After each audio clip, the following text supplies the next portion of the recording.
Hey friends, tonight we go back to a time of fog, straw, and silence. A time when roofs were low, laughter was rare, and most doors were made of paper. The wind smells like miso and mud. The rice fields stretch long and flat beneath the mountain's lazy shadow. It is medieval Japan, long before bullet trains, vending machines, or karaoke machines that politely judge your pitch. You walk quietly, because everyone walks quietly. The air itself seems to listen. It is a small village in the Kanto region, somewhere in the 14th century. You're not entirely sure where you are, or when, because maps aren't common and clocks don't exist. But time moves here, in the form of roosters, water pots, and the cautious rising of smoke. You rub your straw sandals against the packed dirt road, the sound barely louder than the hum of the morning. A dog watches you from beneath a cart. It does not bark. Barking would be rude. In fact, most things loud are considered a bit suspicious here. There's a kind of everyday reverence in the way people move, as if life itself might break if handled too roughly. You glance down at your hands. They're rough. You've been working in the fields again, probably pulling weeds around rice paddies that were never yours to own. Most land belongs to someone else. A local samurai, a tax collector, or one of those quiet nobles who speaks like the wind and owns 10 of everything. You, however, own a woven hat, a pair of hands, and something like dignity, at least on a good day. And if you're wondering whether you'll survive this day well, let's just say, you probably won't make it through this day without deeply questioning the point of tying bamboo sandals with wet cord in the rain. But don't worry, that's part of the charm. Before we begin, if you find yourself drifting, yawning, or considering a spontaneous nap halfway through this story, we're doing it right. This is boring history for sleep. Go ahead and gently tap that like button. Subscribe if this kind of slowness soothes you. And if you're feeling brave, drop your location and local time in the comments. We like to know where and when you're listening from. Now, let's ease into tonight's journey. The path before you curved slightly uphill. Your legs know the slope well. It est the way to the storehouse where your lord's grain is kept. You're not going there, not today. Today, your errand is to fetch a bundle of roof thatch from the communal pile behind the carpenter's hut. It's not glamorous, but glamour is for no actors and Kyoto courtiers. You've got more practical concerns, like how to keep your home from dripping onto your rice bowls. As you walk, the mist lifts just a little. It reveals roofs like broken teacups, tilted and stitched with reeds. Thin smoke lifts from kitchen hearths. You pass by an old woman kneeling in the dirt, gently washing a gourd. Her hands are slow, almost ceremonial. She nods once, not looking up. No one says hello here in the morning. They nod or bow. Talking is for after the rice. On your left, a wooden post leans slightly, charred at its base. You remember when that house burned down 2 years ago? A single lantern caught a mosquito net. The house went up in the time it takes to cook a fish. That night, the entire village lined up with wooden buckets, passing water from hand to hand, whispering as they did. No one shouted. It was improper. That's when you first heard the village headman mutter about the new law. The one about laughter, too loud, and you could be summoned. Not punished, exactly, just warned, advised, reminded. Yes, there was a real law in some villages during this time. Laughter, especially at night, especially in the wrong places, was frowned upon. Harmony, or wa, was more important than your punchline. A samurai's blade might stay sheathed, but his disapproval could be swift and echo for years. Historians still debate whether these laws were formal edicts or just strong customs written down occasionally by scribes with too much ink. Either way, you keep your chuckles quiet. Even now, thinking about your neighbor who tripped over his own geta last week, you suppress a grin. Best not to tempt Fedor, the village council. A child runs past you, barefoot and silent, clutching a bundle of twigs. Her sleeves flap behind her like soft wings. She does not greet you. She might not even see you. Children here are half ghost, half spider. They climb things and disappear, returning only when hungry or in trouble. You keep walking. Behind you, a man spits once into the gutter and murmurs to his ox. The ox doesn't answer. It never does. The carpenter's hut is just ahead. You smell cedar and lacquer. There's a faint tang of vinegar-soaked rags used to clean brushes and wipe gluey hands. The door is open. Inside, two apprentices sit cross-legged, sanding the legs of what might one day be a bench or a coffin. Hard to say. Wood is wood, and most of it ends up either under you or over you. You give a quiet bow, retrieve your bundle of thatch from the side pile, and begin the walk back. The weight of the bundle presses into your shoulder like a sleepy cat. You don't mind. At least the sun has risen now, warming the damp sleeve of your robe. A dragonfly hovers briefly at your ear before darting toward the pond. The world smells like damp hay and boiled millet. Insects hum, but even they seem to do so with restraint. Obscure cultural tidbit for today. In some villages, it was customary to bury broken combs near the hearth, believing they held remnants of personal spirit. You wonder how many spirits lie in pieces under your own stove. You round the corner near the shrine, where a fox statue watches from beneath moss and spiderwebs. You offer a slight nod, just in case. The gods don't speak here, but they notice things. You pause by the bamboo fence that marks the elder's home. Remember the street you walked past earlier?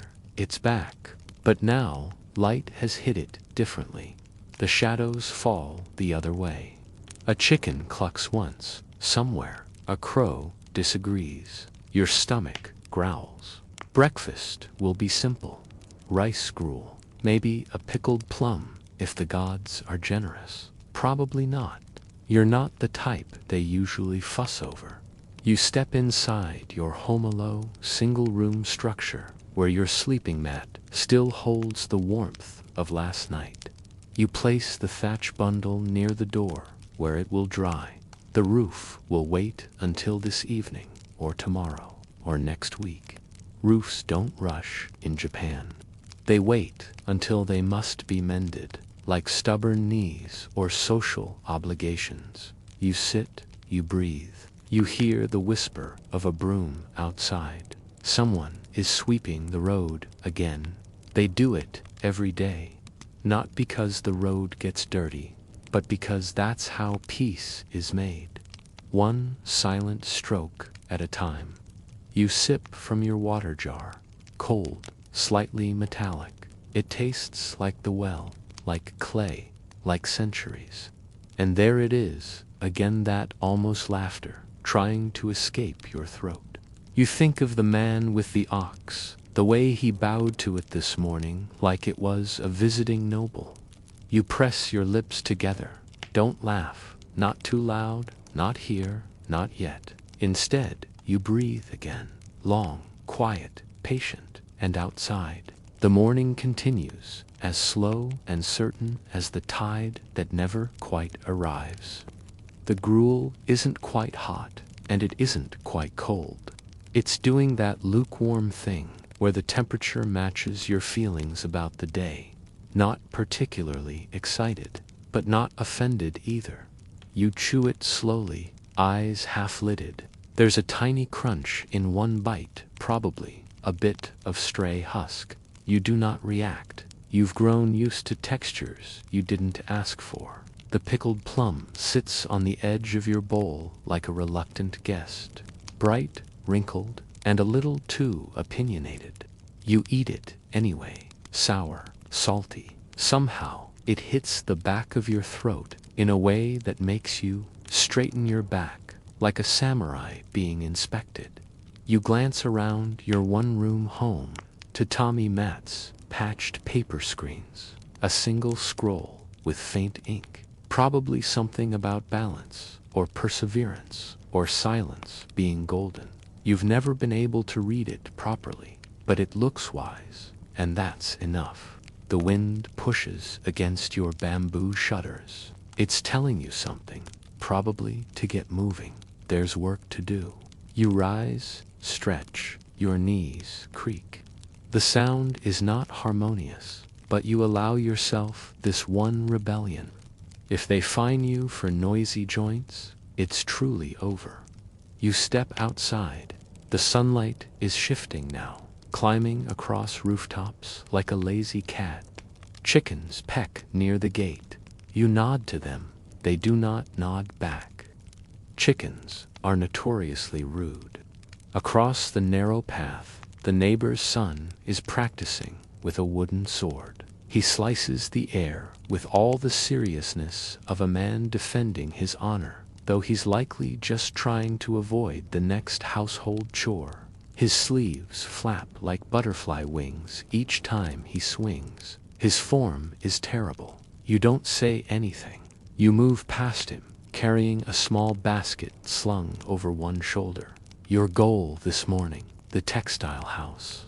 The head woman needs extra hands to beat the damp out of the summer cloth.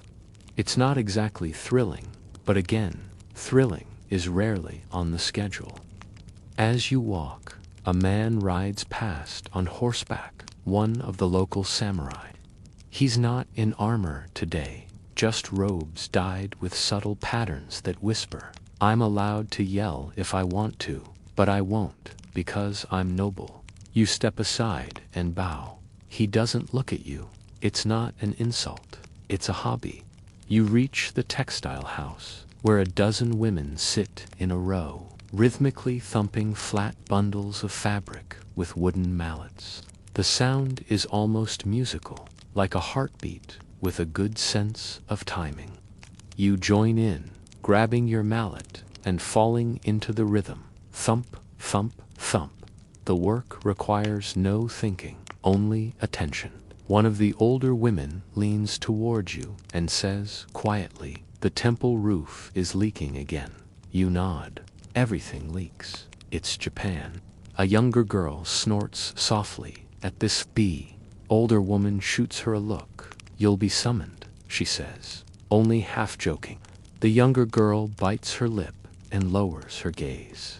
You all return to thumping cloth. The sound resumes its sleepy beat. It's here, under this shared roof, in this repetitive motion, that gossip slowly simmers like broth.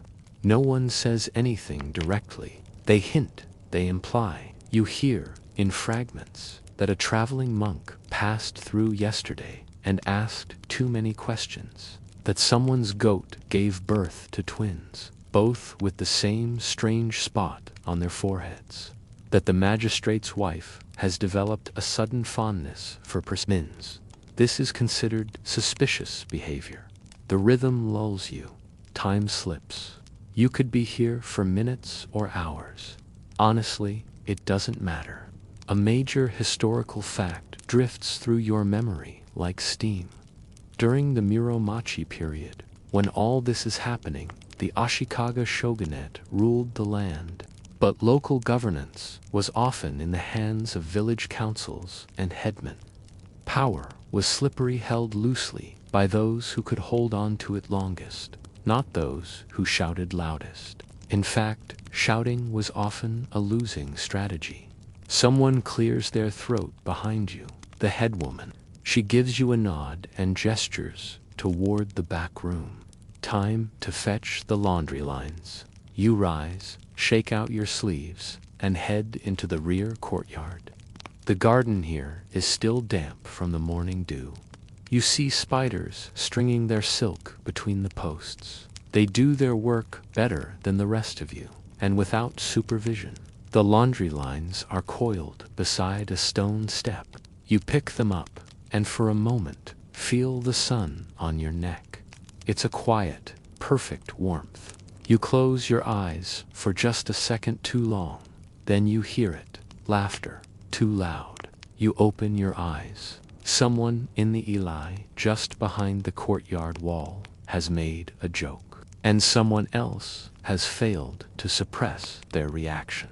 The laugh echoes, not much, just a little, but enough to make 3 of the textile workers look up like startled birds. You pretend to not hear. You re-enter the workroom. The mallets have slowed. What was that? The older woman murmurs. Too loud, someone whispers. No one smiles. You resume your place, lay out a new bundle of fabric, and begin again.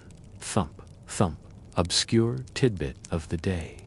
In some towns, monks would patrol streets at night, not just to keep order, but to recite sutras meant to suppress the spirits of those who died angrily. A kind of emotional noise control. You wonder what sutra calms someone who laughed at a goat joke. The day continues. By noon, the head woman dismisses you with a curt nod. You step outside, grateful for the quiet. The sun is high. The air smells of hot wood and pickled radish. Your stomach grumbles again, but you're in no rush. Hunger, like gossip, arrives regularly and rarely changes the outcome. You pass the shrine again on the way home. The fox still hasn't moved. You pause. Remember that child from earlier? The barefoot one. She's now sitting beside the statue, whispering into her hands. You think you hear the word rice, and maybe please. She's making a wish, or a demand. In any case, it's probably more polite than what the local tax collector usually says to the gods. You smile, quietly, carefully, and then you keep walking. You step over a puddle, avoid a chicken, and nod to a man carrying turnips like they're family heirlooms. Back home, you wash your hands in a small wooden basin. The water is no longer cold. Your fingers sting slightly where the mallet's handle rubbed against your skin. You eat a few boiled beans. No one knocks, no one visits, and yet you don't feel alone. The village has a hum to it, like distant thunder that never arrives. You sit by the window. A dragonfly returns. Probably not the same one, but who can say? Entomology isn't your strong suit. You think about the laughter again. Too loud, too free. There's something dangerous in that kind of sound. Not because it's evil, but because it reminds you of a world less careful. And in this world, careful is survival. A breeze stirs the curtain. Somewhere in the distance, a drum echoes from the temple. A prayer, a summons, a schedule reminder for souls. You lean back, you breathe, and the day, like most days, folds itself gently in the middle, ready to be turned over. You wake slowly, not from sleep exactly, but from that midday pause everyone in the village takes when the sun gets too high and ambition gets too low. It's not a nap.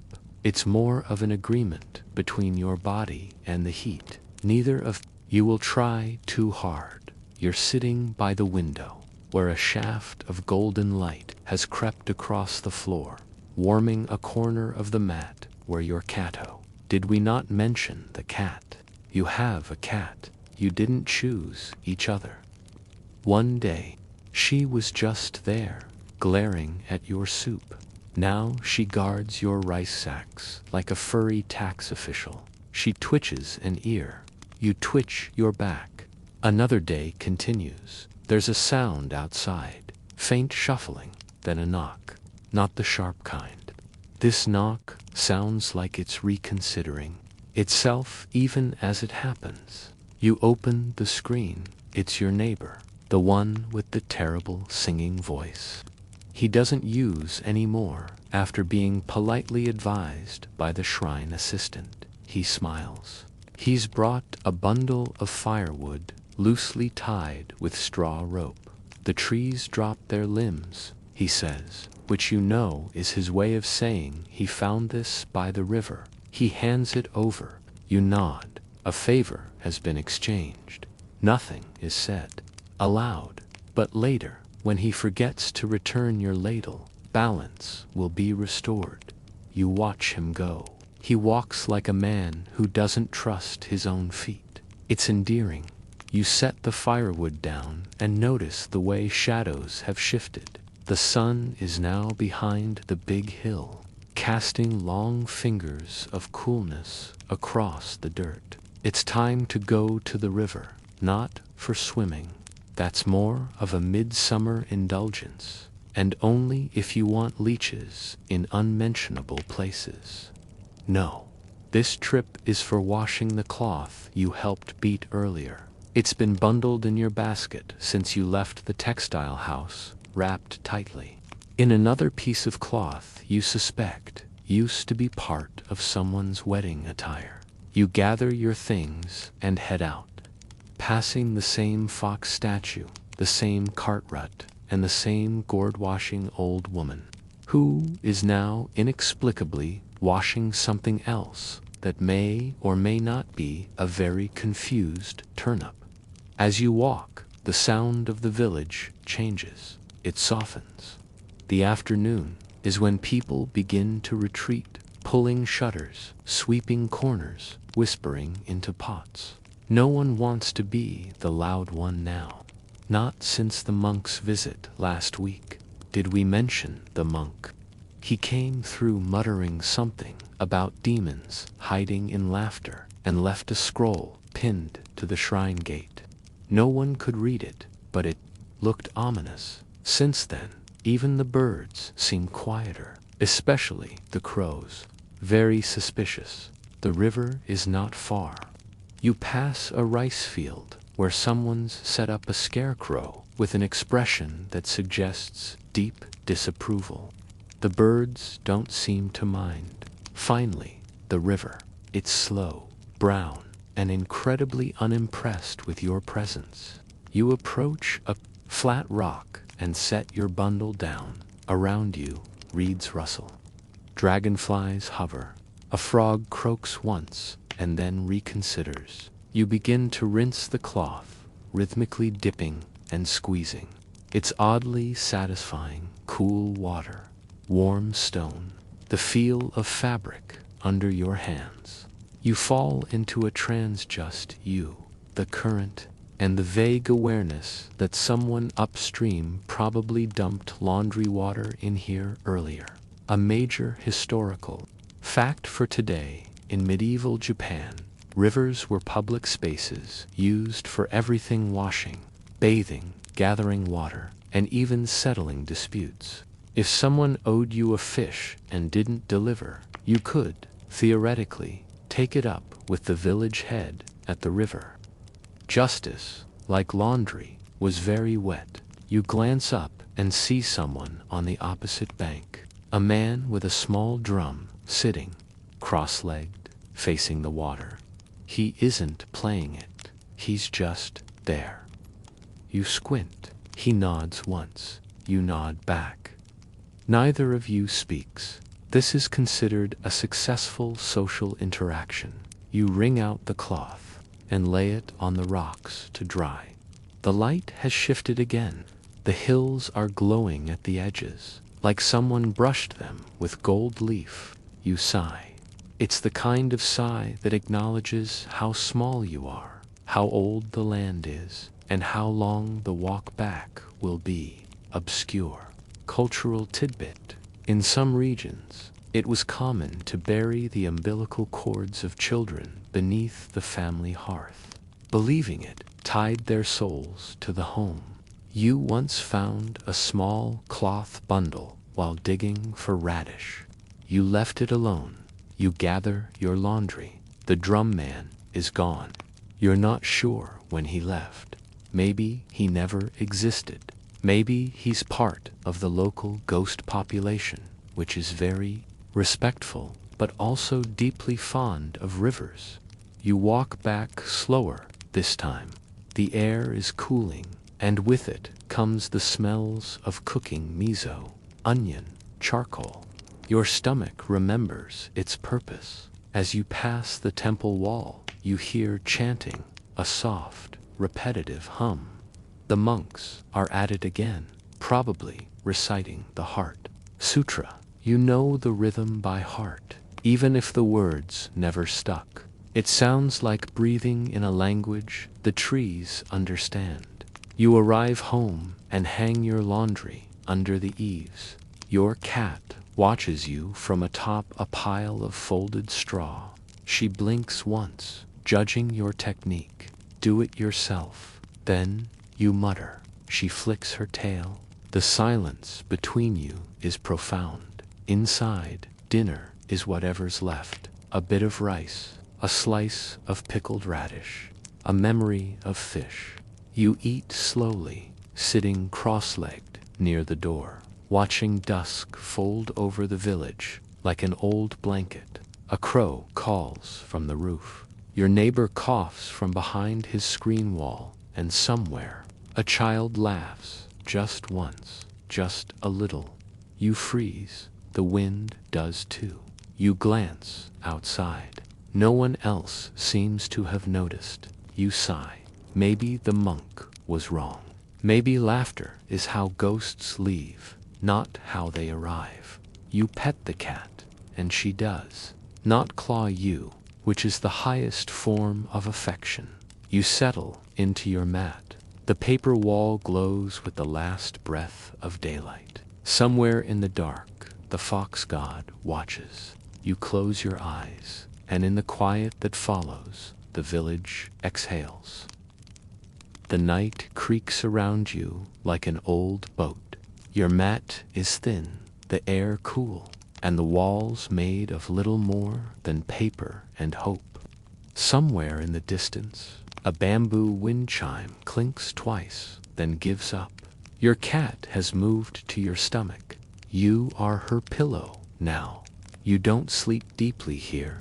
No one does. Sleep is something you borrow, not something you own. You drift in and out like smoke from a morning fire. A rooster calls before it's time.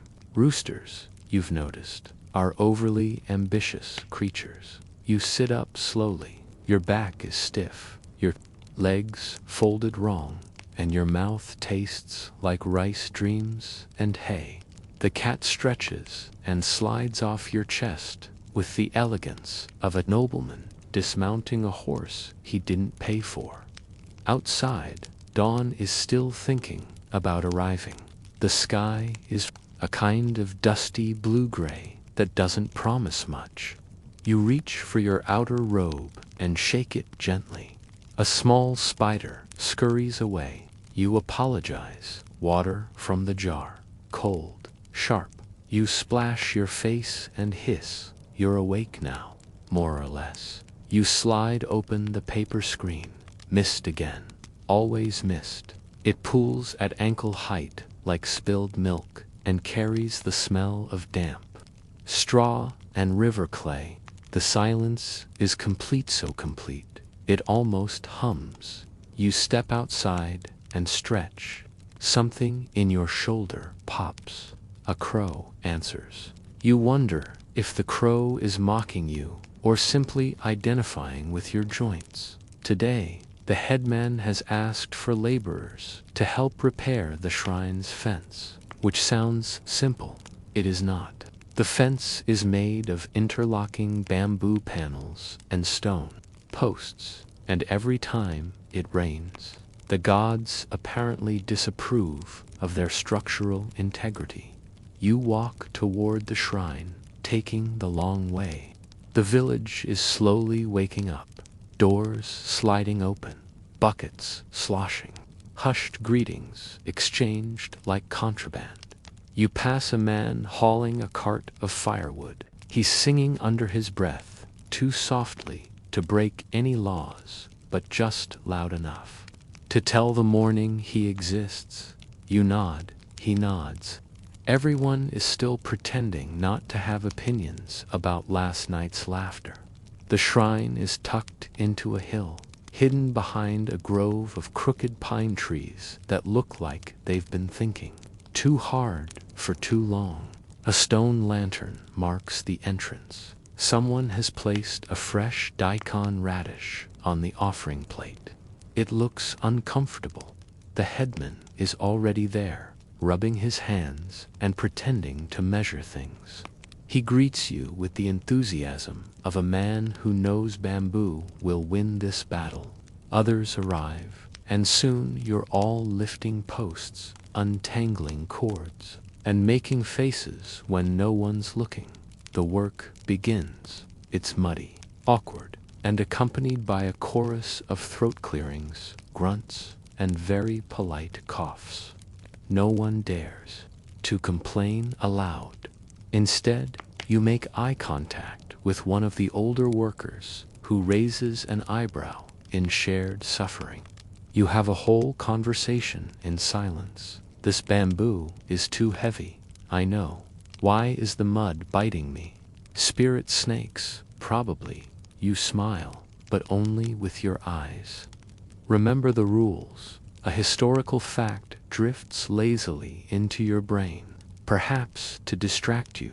During the Kamakura and Muromachi periods, shrines and temples were maintained not just by monks or priests, but often by villagers conscripted for seasonal duties. It wasn't optional. Refuse, and you risked being whispered about until your rice spoiled. You wedge a bamboo slat into place and tie it with palm rope. Your fingers ache. You suspect they always have, even as a child. Near the offering altar, a novice monk is sweeping the stones. He pauses to sip from a bowl of tea, then resumes sweeping exactly where he left off, as though the dust has a schedule. His movements are slow, purposeful. He's 17 and already wiser than you'll ever be. You envy his robe, his calm, and his absolute certainty that the gods are watching.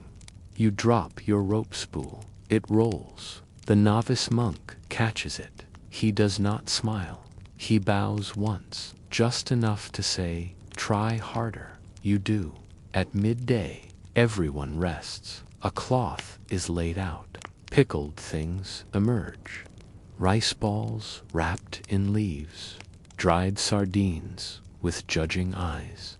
Someone passes around barley tea, warm, slightly bitter, and blessedly wet. You sit in a circle with the others. No one speaks for a long time. Eventually, someone says, "The fox statue has been turning again."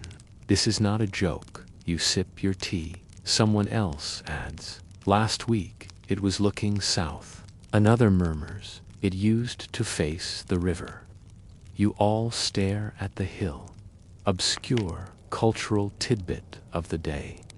In some regions of Japan, it was believed that Inari fox statues could change their orientation as a warning or a blessing. If the fox turned, something was about to happen. No one ever agreed on what. Historians still debate whether this was a case of intentional movement by caretakers, a natural shift due to erosion, or the fox simply being tired of the view. You finish your rice ball and wipe your fingers on your sleeve. The break ends. Back to work. The fence is stubborn. The gods, it seems, prefer abstract geometry. By late afternoon, the fence is present, uprightish. It casts a shadow, and that's more than you expected. The headman thanks everyone with a bow so deep it probably counts as a nap. Inside, is a single copper coin and a slip of paper with a prayer for continued health. You appreciate the irony as you descend the hill. The village below looks almost lovely. Light catches on rooftops. Smoke curls gently. The road curves like it's remembering something. You feel tired in a way that feels clean. You reach your home and sit, not inside, just on the step. You remove your sandals and place them side by side. The cat appears, looks at your hands, and walks away. You look at the prayer slip.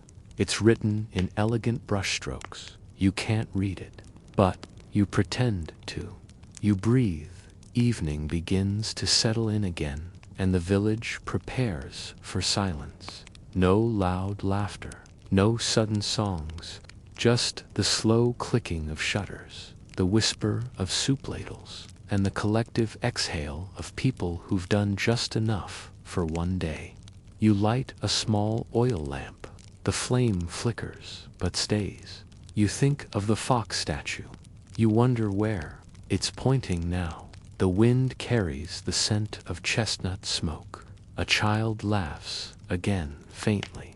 You close your eyes, and the fence, no longer your problem, stands silently above. You wake in the dark not because of a sound, but because of the absence of one dot. It takes a moment to notice. The wind is gone. The crickets have paused. Even the cat, who usually shuffles around at night like she's auditioning for a haunting, is still. It's the kind of stillness that makes you wonder if the sky forgot to turn. You sit up slowly, listening. A soft creak, the eaves settling, a distant cough. Then, faintly, the rhythmic clack of Geta sandals on stone. You move to the door, slide it open, just a sliver.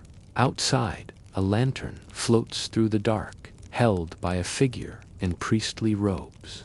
You recognize him, one of the monks from the temple.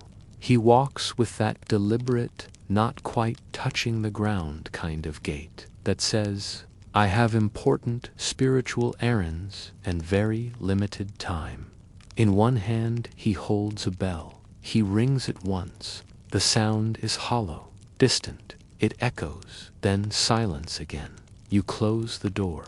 You know what this means. Someone has died. You lie back down, staring at the ceiling, which is mostly rafters and cobwebs. You trace a crack in the wood with your eyes and let your thoughts drift. By morning, the village has already changed. You don't hear crying, not here.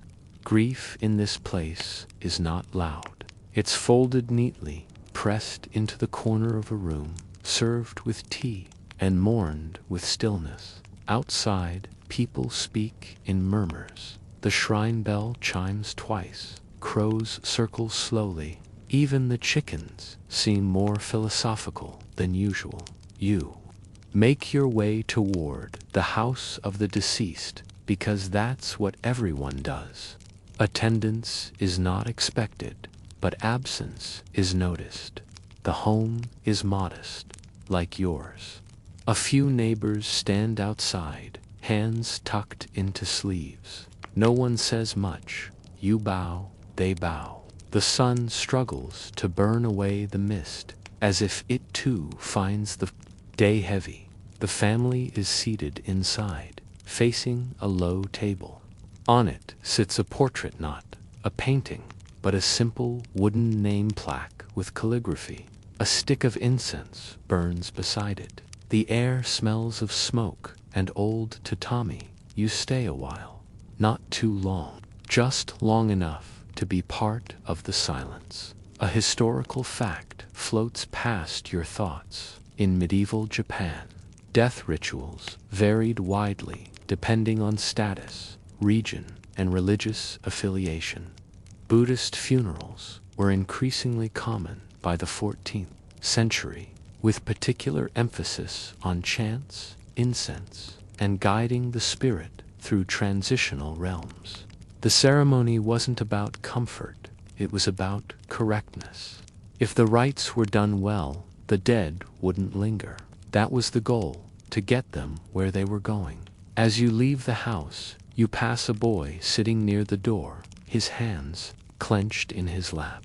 He doesn't look up. You want to say something, but there is no phrase for this moment that doesn't break the day in half. You nod instead, a full, deep nod. He doesn't respond. That's all right. You head toward the hill, path behind the shrine.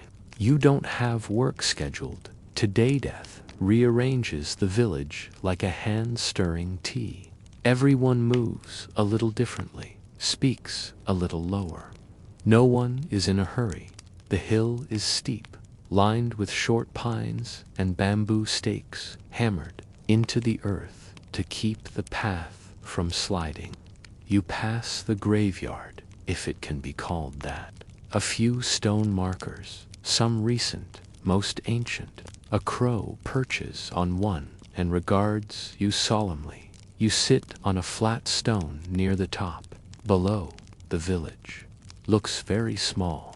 Roofs like shells, smoke rising in thin ribbons, paths branching like cracks in an old cup.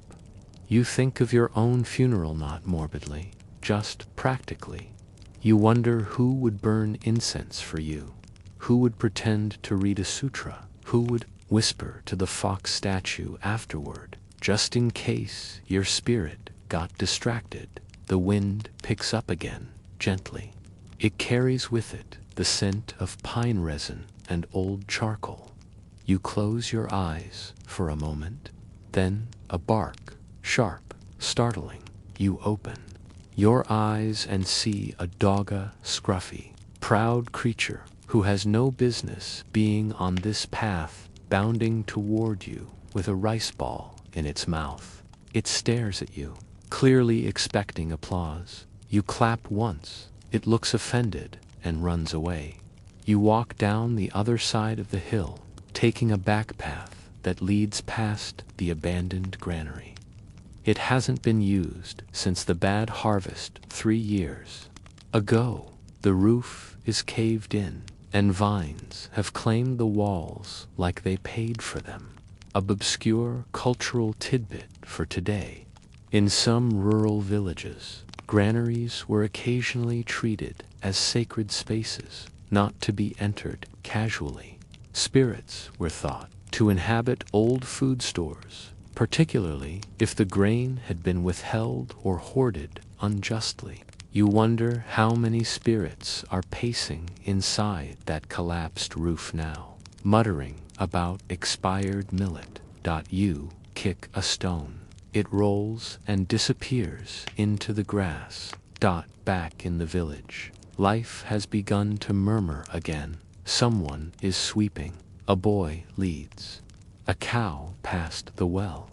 A pair of girls sit weaving straw sandals, their fingers moving quickly, their mouths closed. Your cat is on your roof now. How? You're not sure. She yawns at you. Unimpressed with your emotional journey, you prepare tea. You sit near the door. The incense from the morning. House wafts down the road, faint, warm. A reminder. Even the silence in this place has layers, and yet just when you age, think the day might flatten completely. A child runs past, tripping over her own feet and laughing like the world hasn't invented rules yet. And for a moment, the gods don't mind. The rain arrives just after the bell. Not the big temple bell, the small one. The one hung outside the granary that's now mostly a moss-covered suggestion of architecture. You didn't know it could still ring. But someone, probably a child, with more curiosity than supervision, has given it a good whack, and the sound drifts lazily across the village, just as the first droplets tap against the thatch. You pause halfway through steeping your tea. A second later, you hear it, the soft, wet hiss of rain on dry earth. A sound like rice cracking gently in a hot pan. Outside your door, the dust darkens. The chickens rush for cover with the urgency of beings who take precipitation personally. A neighbor yells at a dog. The dog barks. Somewhere, a baby begins to cry, perhaps because everyone else is doing something interesting. You decide to stay put. This is not rain you walk in. This is rain you wait through. Your cat slinks in, completely dry. She gives you a look that says, "Why were you even outside?" You bow sarcastically. She blinks, settles into your sleeve pile, and begins to purr in the exact tone of a temple gong played too early in the morning.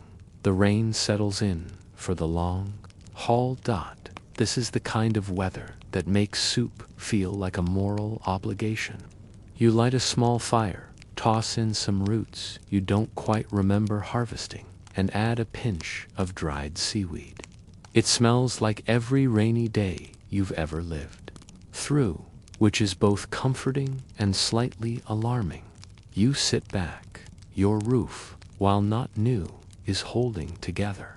You hear the steady drip of water into the catch jar by the back wall. You'd meant to patch that leak last week, maybe next week, maybe never. Some sounds become companions. You glance out the doorway, and there she is, again the older woman, with the gourd. Only this time, she's carrying a bundle of sticks and wearing a hat shaped vaguely like an upside-down basket. She walks through the rain like it's beneath her, which, considering her posture, it might be. She doesn't notice you. Or maybe she does. Maybe she notices everything and simply chooses not to react. You sip your tea and think about seasons. A historical fact brews in your brain, uninvited but welcome. Japan's medieval calendar wasn't divided by the 4 tidy seasons we like to recite, but by a system of Seki 24 subtle seasonal changes used in agriculture and poetry. Rain like this might be called shōgun, a grain-filling rain, signaling time to check the rice paddies and whisper encouragement to the barley. You consider whispering to your soup instead, but it's already boiling. You eat slowly. The rain deepens. Time, already soft in this village, now folds like wet linen. Hours become slightly soggy ideas. You drift from tea to soup to idle staring. Outside, a boy drags a reed mat through the mud. You're not sure why. It doesn't matter. He seems pleased. Obscure cultural tidbit. In some medieval households, it was believed that placing a worn-out broom outside during a rainstorm would invite fortune, sweeping away old misfortune while washing the bad spirits off the bristles. You've seen 3 brooms outside. Today, one is yours. You left it there by accident. You choose to reinterpret that. Mid-afternoon creeps in.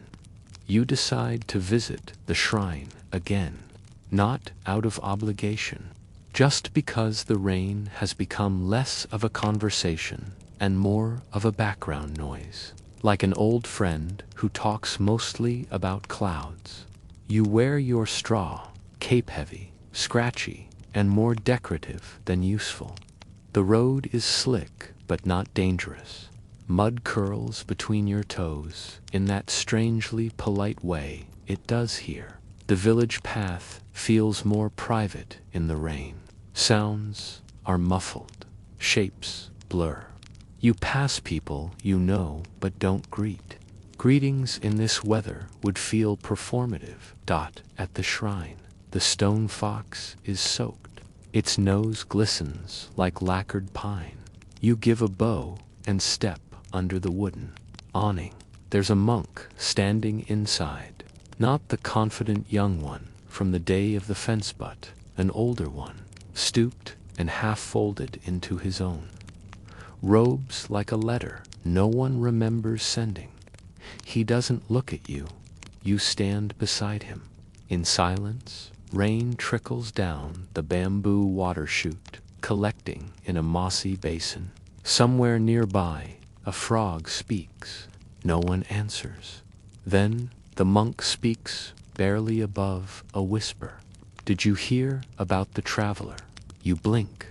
This is not the usual way shrine conversations start. He doesn't wait for your answer. Came through 3 days ago from the coast. Said he saw lightning strike the sea, not the land, the sea. Said the fish flowed for hours, then sank. You glance at him. His eyes are still on the rain. That's probably not true, he adds, but I like it. You nod.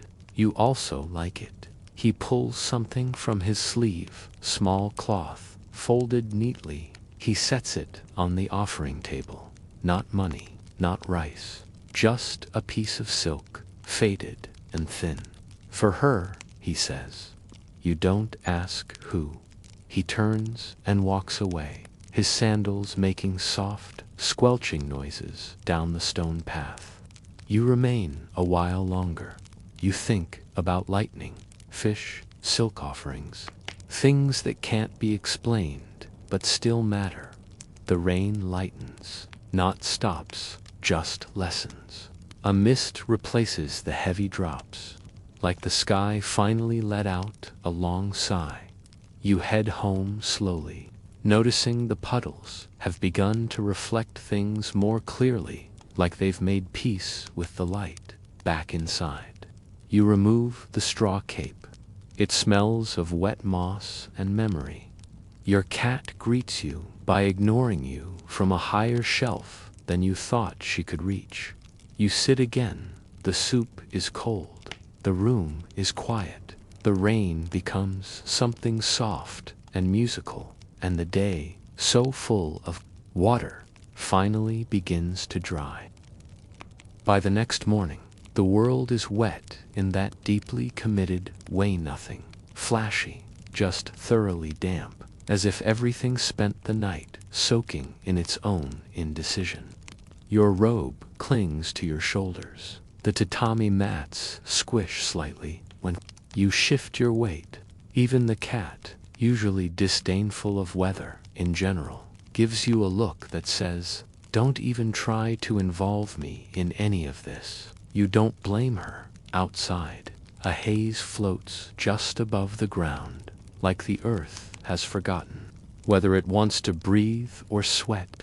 There's no sun, not really, just a bright patch behind the clouds, like someone left a candle under a sheet.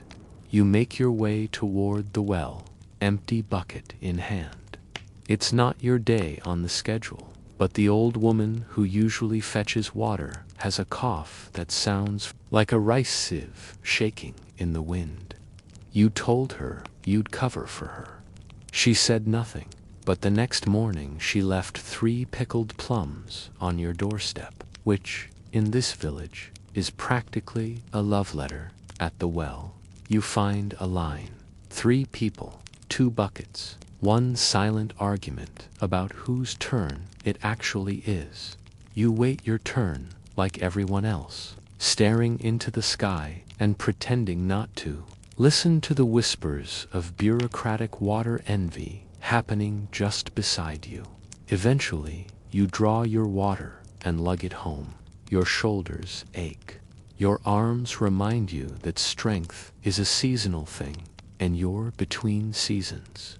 Back home, the tea boils. You sip it slowly, staring out at the road. A cart passes by, drawn by a cow with more personality than most neighbors. The driver is asleep, or pretending to be, which is a bold move for someone navigating a rickety cart through a village of uneven stones. You watch the cow's ears flick and wonder if it's steering on instinct. Probably. There's talk of a festival. You hear it in passing whispers near the well, murmurs by the shrine. A not-so-subtle mention by the fish seller that if there were to be dancing, then certain eels would definitely be on discount. You suspect this is less about community spirit and more about clearing stock. Still, a festival. The thought tickles. It's not yet official. There's no notice posted, no bell rung, no monk declaring the stars have aligned. But people are cleaning. That's how you can tell.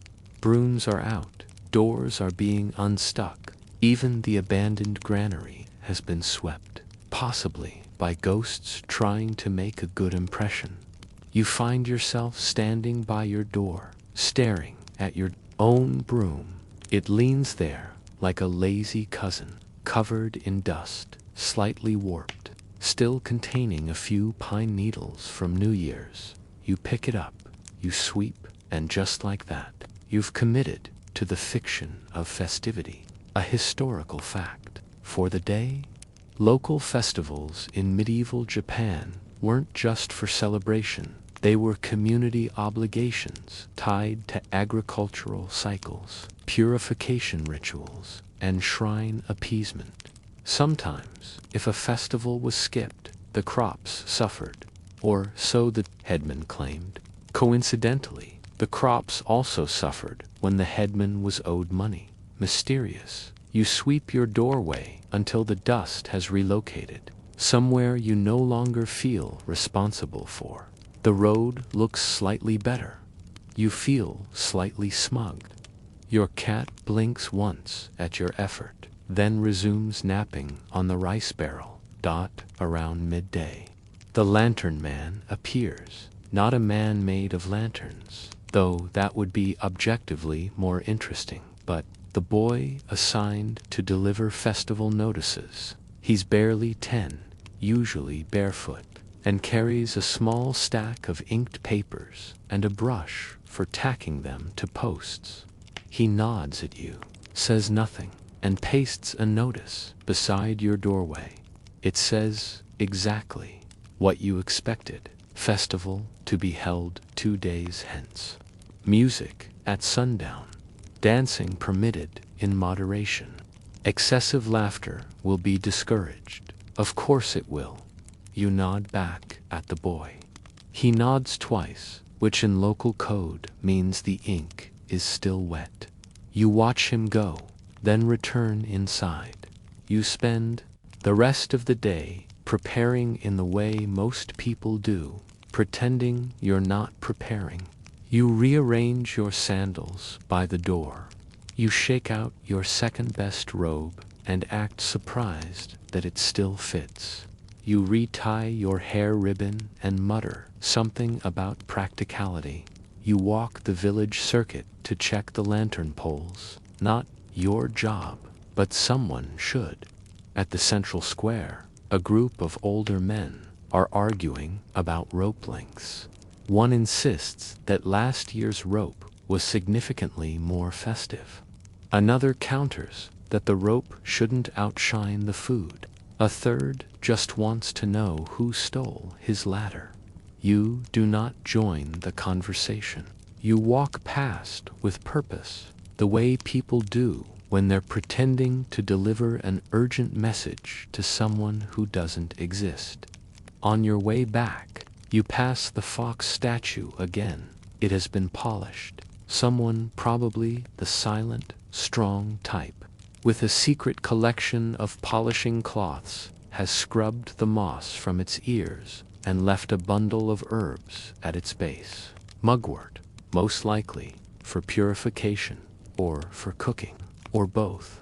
That would be a separate festival entirely, an obscure cultural tidbit. Some villages believed that festivals were not just entertainment, but a way to reset the balance, to invite the kami gods or spirits to walk among the people. If the festival was too quiet, the spirits might be insulted. If it was too loud, they might get ... curious, which no one wanted. Curious gods are exhausting. You reach home and find a note tucked under your rice jar, a square scrap of paper folded once. It reads, "Bring something to share. Not turnips, please. A, you don't know who A is, but you absolutely have turnips." You stare at the note like it might change its mind. The rain begins again, softer this time, more like a conversation than a complaint. You sit by the door, watching droplets collect on the edge of your eaves. The wind has brought the smell of smoke from someone else's cooking fire. It's not unpleasant. Fish, maybe, and something sweet, plums. Your cat stirs, opens one eye, then returns to dreaming of something deeply judgmental. You sip the last of your tea and fold the broom away. Its bristles now slightly more dignified than this morning. The air hums quietly with preparation. Something is coming. Not something dramatic, just something a little light, a little sound, and maybe, if you're lucky, just enough laughter to get away with. Morning arrives sideways. You're not sure what day it is. You're not sure what time it is. You only know that light has found you in your sleep and that someone, somewhere nearby, is banging on something metal with too much enthusiasm for. This hour you sit up. Your hair is attempting to escape in 4 directions. Your cat is missing, which means either something interesting is happening outside, or she's decided to live under someone else's roof for a while. You don't blame her. You've thought about it, too. You shuffle to the doorway and slide. It opened. Festival day. It's unmistakable. Color has quietly crept into the village, like a guest who brought snacks. Strings of paper decorations flutter between rooftops. Lanterns hang in clusters, some lopsided, some gently swaying in the breeze, like they're nodding at you. The air smells faintly of steamed dumplings, pickled vegetables, and sweet sake. It's still early, but people are already pretending not to be excited. You throw water on your face. Not metaphorically. The bucket is cold. Your expression afterward could qualify as a short horror story. You dry off with the edge of your robe and try to look like someone who didn't just dream of falling into a vat of miso outside. Preparations are beginning in earnest.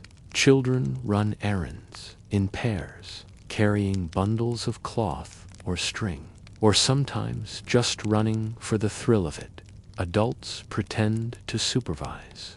One man has been tasked with testing the drum. He does so by hitting it once every 6 minutes and then staring at it meaningfully, as if to say it knows what it did. You're not sure what your role is, but you begin tidying your doorway again. 3rd time this week.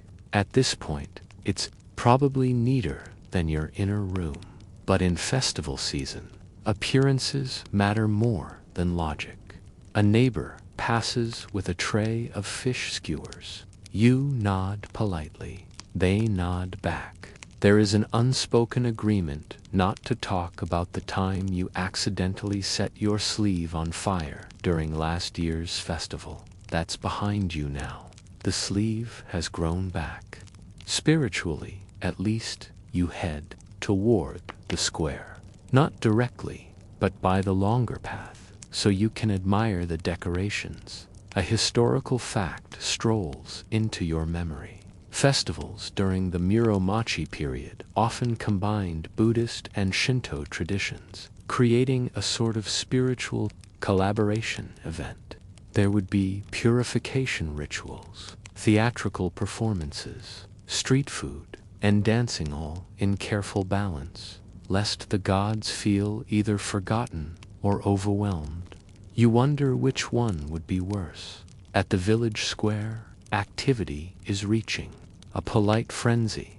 Tables are being unfolded. Someone is slicing radishes with a seriousness typically reserved for surgery. A group of women are arranging flowers, occasionally adjusting each other's hair, with that mix of gentleness and judgment only close friends can achieve. The monk from earlier, the one who told you about the lightning fishes, pacing near the shrine, muttering something under his breath. You can't tell if he's reciting prayers or trying to remember where he put his sandals. A child drops a rice ball. Another child picks it up. Festivaleconomy.u. Help string some lanterns between two poles, your fingers fumbling with the knots. The man beside you, thin, with a missing tooth and a laugh like a broken lute, grins at your technique and reties it without saying a word. You bow. He winks. You suspect he used to be a sailor. The sun begins to break through the clouds, and for the first time in days, shadows appear. Warmth seeps into the walls, the rooftops, your sleeves. It feels less like weather and more like permission. Obscure cultural tidbit for today. In some regions, festivals included laughter, prayers, where villagers would gather in a circle and perform exaggerated, forced laughter until everyone was genuinely laughing. It was believed this ritual could drive away sickness and bad spirits. It was also, presumably, deeply awkward. By afternoon, the square is ready. A raised wooden platform has been assembled for musicians. The drummer has now struck the drum 7 times and declared it, convinced. A troupe of dancers, mostly teenagers, wearing patterned sashes and trying not to trip, practice steps near the shrine. You retreat home briefly to prepare. Your second best robe becomes your best robe with the addition of a ribbon. You smooth your hair. You locate your sandals, which are slightly warped from last month's rainstorm but still passable. You consider bringing your cat. She declines with a look of pure disdain and resumes bathing her tail as twilight gathers. The square lights up. Lanterns flicker to life, casting gold and orange patterns across the stones. Music begins, a soft rhythm of flute and drums. The first round of food appears. Steaming bowls of rice, grilled fish, bean cakes wrapped in leaves. Children dart between legs, wide-eyed and sticky-fingered. You take your time walking there. No need to rush. You've waited a year for this. At the edge of the square, you pause. The whole village is here, not just the living. The dead, too, or so they say. Tonight, the boundary is thin. Spirits, ancestors, wandering gods. They're said to walk quietly among the crowd, tasting the offerings, watching the dances, listening for names they use to carry. A woman with gray hair and bright eyes presses a dumpling into your hand. Try this, she says, before it escapes. You do. It's warm and filled with something sweet and confusing. You don't ask. Sometimes mystery is the seasoning. You wander from table to table, nodding, occasionally speaking, mostly smiling. You drop a coin in the shrine box. You bow to the fox statue, who now wears a garland of dried beans and looks unimpressed but accepting. Then the dancing begins. It's slow. At first, hands waving like seaweed, feet barely leaving the ground. A circle forms. You're drawn into it because resisting would be more embarrassing than participating. You move with the rhythm. Step, sway, turn. You feel ridiculous. Then you feel ... free. The music wraps around you like steam from a hot spring. People laugh not too loudly, just enough. Faces blur into motion. The sky deepens into navy. Stars blink into place, one by one. Someone offers you sake in a ceramic cup, no bigger than your thumb. You sip. it's warm. It tastes like fermented. You spot the lantern boy again. This time he's dancing arms, flailing, feet unpredictable, eyes full of mischief. He spins past you, laughs once, and disappears into the crowd. For a moment, everything is simple. A firework just one arcs into the sky and bursts into green sparks. The crowd gasps, then quiets. The music pauses, a hush, then the sound of a bell. Not the warning kind, the welcoming kind, and the celebration resumes. You sway again, a little slower now. The festival is not for you alone, but tonight it feels like it might be. The morning after the festival always feels like the village has been collectively dropped from a height. It's quiet, people move slower, doors creak wider, roosters crow like they've forgotten their lines. Even the clouds look slightly embarrassed by how bright they are. You sit on your doorstep with a bowl of plain rice and a single sour plum, which tastes like regret but has excellent antioxidant properties. Your cat returns, smelling faintly of charcoal and triumph. You do not ask where she's been. She does not offer an explanation. The lanterns are still up, but drooping. A few paper streamers lie defeated in the mud. Someone has placed a single sandal on the shrine steps, and no one's quite sure if it's an offering, a loss, or a statement. You walk the village circuit, partly out of habit, partly because your legs are too restless to sit still, and your thoughts feel a little tangled. Near the well, two children are arguing over who danced better.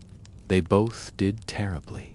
You admire their confidence. At the edge of the rice fields, an old man is counting frogs. You nod to him. He does not nod back, but mutters, 16, as though it's a threat or a blessing. You keep walking. At the granary still swept, still abandoned. You pause.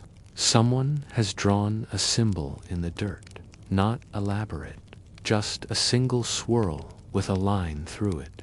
You wipe it away with your foot, just in case. A historical fact wanders up beside you, like a neighbor leaning over the fence. In some regions of medieval Japan, post-festival mornings were considered spiritually thin, a time when boundaries were still soft. It was a good day to stay quiet, burn incense, and not make decisions. A time for cleaning up and letting the gods go back to wherever they'd come from. You return home and prepare a pot of weak tea. Your stomach is still uncertain whether it trusts you after the third helping of festival dumplings and whatever that purple jelly cube was. The rest of the village slowly stirs. You see shutters open. People rehang their laundry. One family sacrifices a cracked rice pot by smashing it against a stone offering, or just emotional pottery therapy. The monkey that one passes your door, humming to himself and holding a small fan that looks suspiciously like it was made from yesterday's decorations. He does not acknowledge you, which feels like a compliment. Later, a small group assembles by the shrine. Not for prayer, not even for gossip, just ... To stand there, you join them. Nobody says much. A few muttered greetings, a couple of bowed heads. The fox statue is still wearing its bean garland, though now it has picked up a single festival mask tied around its neck. You don't remember seeing anyone put it there. You decide to say thank you, just in case. Someone pours sake into a shallow bowl and sets it on the altar. A fly immediately lands in it. The man shrugs, sets another bowl beside it, and leaves. Them both. One for the gods, one for the insects. Equity. Obscure cultural tidbit. Some rural traditions dictated that after a celebration, villagers should offer thanks by giving the gods a mirror of what they received. If people danced, then a mask was offered. If food was shared, a small meal was left at the shrine. If laughter was heard, well, a quiet smile might be left in return. A folded paper, a fan, or even a single sandal. You return home with the feeling of having witnessed something not entirely your business, but you were there. And that counts. You gather yesterday's robe and rinse it in a shallow tub. You lay it in the sun. The warmth feels better today, less demanding, more familiar. The rest of the day rolls along like a cart with one slow wheel. You sharpen a knife you barely use. You organize your firewood. You scold a spider for living in your rice scoop, and then apologize because you remember spiders are lucky. Midday arrives with the smell of grilled mackerel from a few houses down. Your stomach reconsiders its stance. You nibble some pickled radish and lie on the floor, staring at the ceiling like it owes you money. Cues. Your cat finds a sunbeam and dissolves into it. The sounds of the village blend together, sweeping, snoring. The occasional hiccup from someone who took just one more too seriously last night. It's peaceful, in the way only a day after noise can be. Later in the afternoon, a knock, not a loud one, polite, persistent. You open the door to find the headman's acetone hair, to neat expression like he's permanently late for a meeting. He hands you a folded slip of paper, bows, and hurries off. The note reads, "Notice, village road repair. Volunteers needed. Compensation.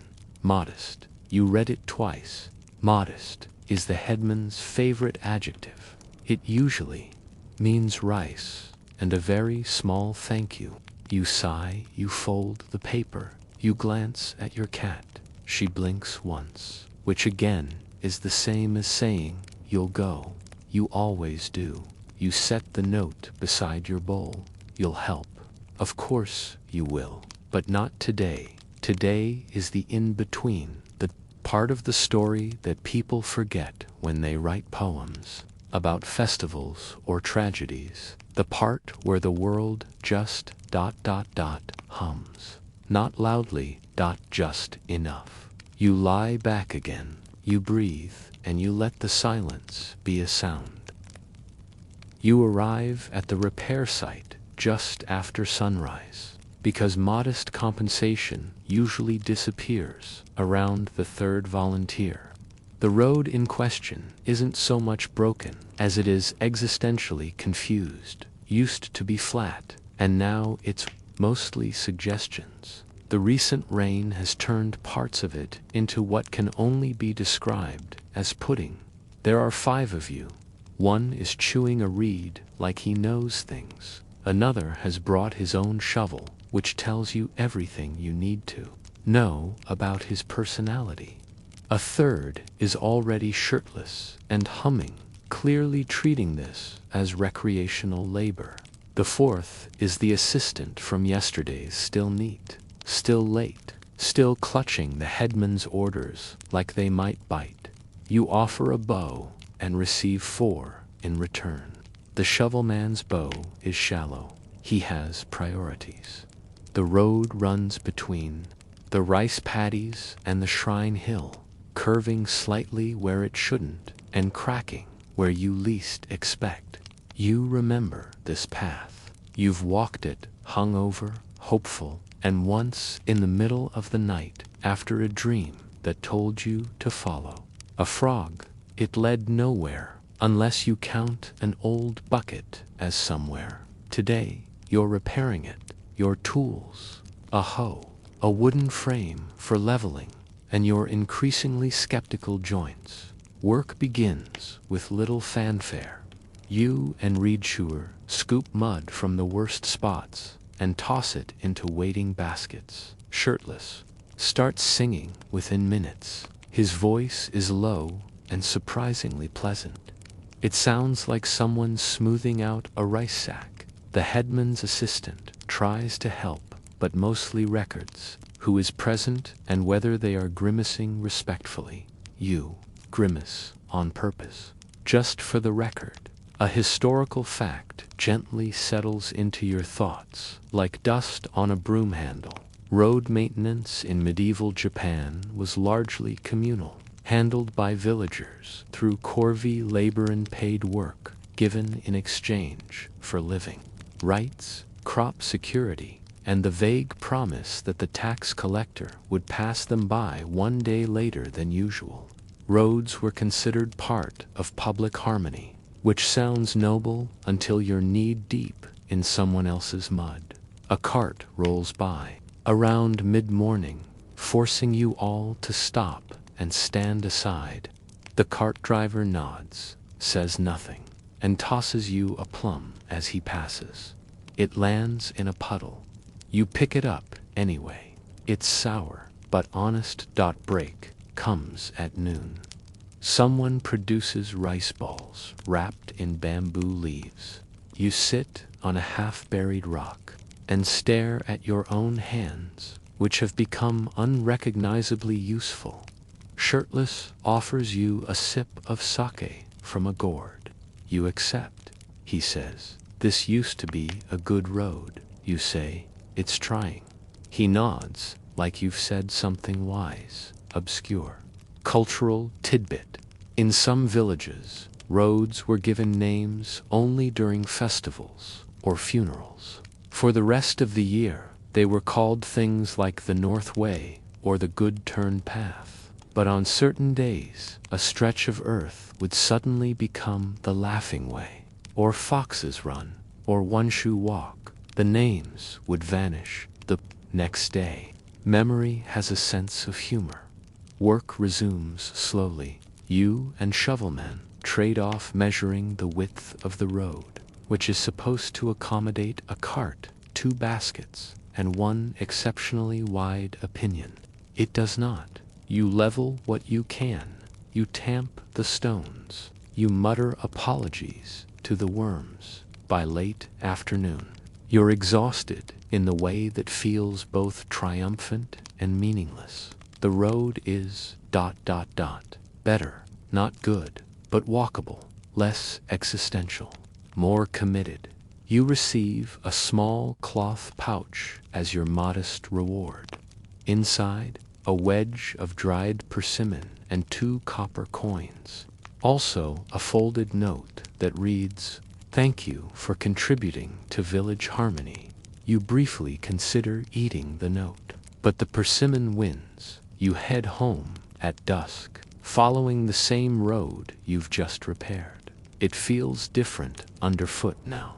Still soft, still slightly slanted, but it holds your steps more kindly.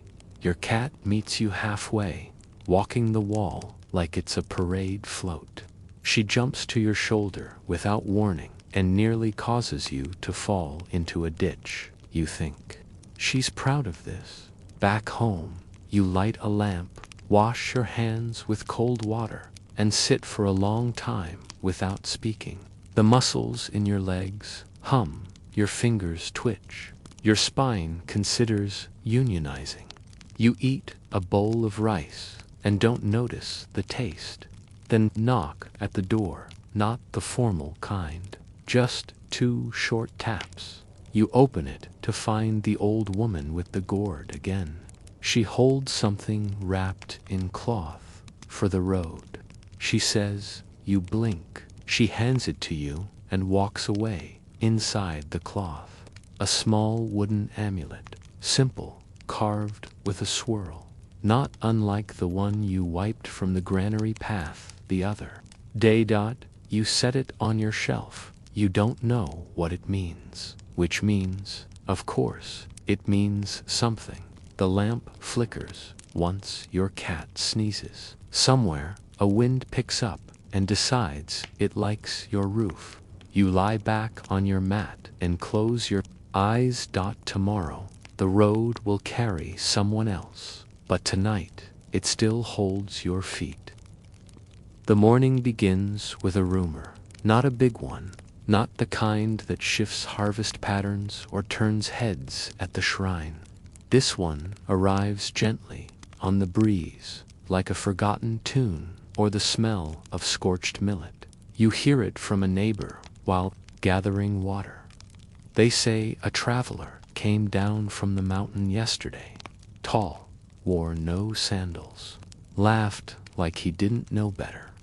You nod, as if this is the most ordinary thing in the world, because in this village it is. Travelers are rare, but not unknown.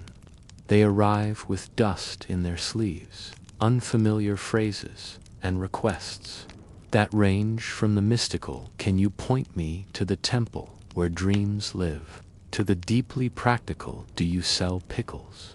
They stay a night, maybe two, then vanish, usually leaving behind one broken sandal and a single coin of foreign design. You ask no questions, but the rumor keeps growing. By the time you pass the fish seller, the story has changed. Now the traveler carries a flute, speaks in proverbs, and eats like someone who's forgotten how hunger works. By mid-morning, the headman's assistant has already written up a welcoming statement, which is posted at the edge of the village and includes, inexplicably, a warning about loud whistling. You finish your morning tasks, you sweep your doorway, then unsweep it because the cat has rolled in the dirt and declared your efforts undemocratic. You make tea and sit with your back to the wall. You think about travelers. A historical fact to sip with your tea during the Muromachi period. Travel between villages required not just courage but paperwork. Movement was restricted, peasants needed passes, and even monks carried letters of introduction. But traveling performers, known as Sarugaku troops, could bypass much of this. They were walking theater, carrying jokes, masks, and rumors across the islands. Some say they carried news better than any official courier. You wonder if this barefoot flute laugher is one of those. By mid-afternoon, there's movement near the shrine.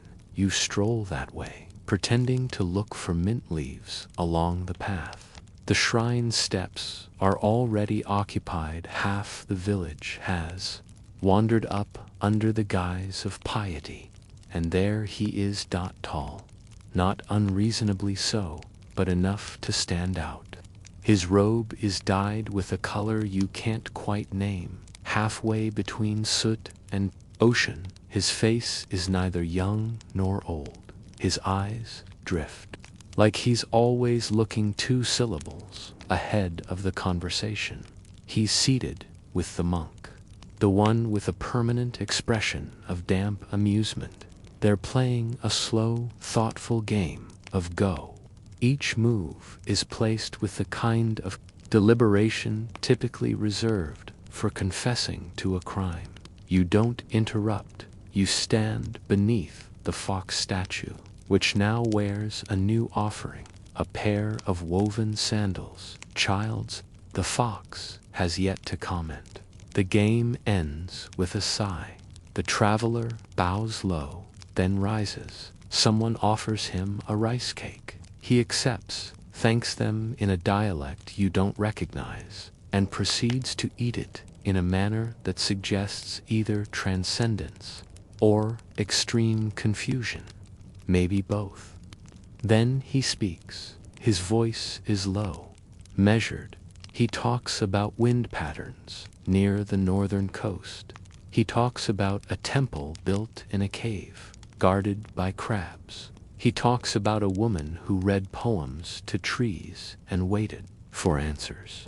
He says these things not to impress, but as though he's trying to remember them himself. He does not mention where he's going, or why, or how long he'll stay. Obscure cultural tidbit. Some villages believed that travelers were tests sent by spirits or gods in disguise. You weren't meant to ask too much. Just offer shelter, rice, and one story. If they smiled at your story, your house would stay lucky another year. If they frowned, well, no one quite knew what happened then. The traveler smiles often. You retreat from the crowd and walk the back path toward your garden. It's not lush, but it's determined. A few green onions, some garlic that's decided to survive. A single gourd growing with the grim resolve of a tax collector. You water them carefully. The sun begins to lower. Slipping behind the shrine roof like a lazy cat, you return to your house and find a folded scrap of paper wedged in your doorframe. It reads, "Do you play?" No name, just a question. You glance toward the square. There's movement. There's someone setting up a mat, laying out a small set of flutes. Nothing grand, just the kind of stage that invites stories instead of demanding them. You don't answer the note. Instead, you find your old drum. It's small, shaped like a flattened teacup, with a hide stretched so thin it sings when you breathe on it. You haven't played in years. Not seriously, but your hands remember the rhythm, even when your thoughts do not. You walk to the square. There are maybe a dozen people there, pretending they just happened to be passing by. The traveler is seated on a low stool, tuning his flute with the attention of someone plucking a thread from a cloud. He looks up, nods once you sit beside him. You don't speak. You let the rhythm begin. Not perfect, not even musical, exactly. Just soft enough to suggest something is about to happen. He joins in with the flute. The melody he plays isn't catchy. It's not even consistent. It feels like wandering through a half-remembered dream. People begin to sit. The children stop throwing pebbles and lean against their parents' knees. Even the wind slows down. He tells a story between the notes. It's not clear where it begins. It's about a river and a fox and a mask that wouldn't come off. Or maybe it's about loneliness. Or maybe it's about soup. You keep the rhythm. The villagers stay until the stars start poking through the dusk. Then slowly they rise, one by one, and slip away. The traveler bows to you. You bow back, he says. Good hands, you say. Mediocre hands. He laughs like you've offered him wine. Then he walks toward the road. You stay seated, drum in your lap, the warmth of the evening clinging to your sleeves like steam. Your cat appears, tail high, as if summoned by applause. You think, just briefly, that maybe the road has learned something from your hands. You go home and sleep with the drum by your pillow, in case there's another story tomorrow. You wake to silence, but not the usual kind. Not the soft, lazy hush of pre-dawn, or the everyday quiet of chickens still deciding whether to bother. This silence is deliberate, thick, like the world is holding its breath. You sit up. Your cat is watching the door, not alarmed, just aware. Her ears flick once. Her tail makes a single, contemplative twitch. You dress quietly, unsure what you're preparing for. The floorboards creak more than usual. You decide that means they're just stretching. Outside, the mist is so dense you can barely see past your own thoughts. Everything is white and gray and the color of memory. You walk the path with care, feet feeling for stones, hands brushing against the fence for guidance. It's as if the village has vanished, but slowly, like the world returning to itself after forgetting where it left its sandals. The shapes re-emerge: the shrine, the well, the corner where old Tanaka always leaves out dried sardines for passing cats. Ghosts, or possibly his late wife, fits unclear which dot, and then the square dot. It's empty. No traveler, no flute, no stool, only a circle of disturbed dust where the drum sat. A few footprints, a single thread of red cloth snagged on a splinter. You half expect to find a note. You don't, so you check the shrine. Still no note. Instead, you find a peach, perfectly ripe, balanced on the steps. You glance up at the fox statue. It appears to be ignoring you in a very purposeful way. You take the peach, you sit, and you eat it. It tastes like early summer, like something grown under a sky that never argued. Juicy, sweet, with a slight bitterness at the end. Like all good stories, a historical fact arrives, smelling faintly of ink and certainty. In some areas of medieval Japan, peaches were believed to ward off evil. They were offered at shrines, placed near sleeping children, and painted on walls to protect the household.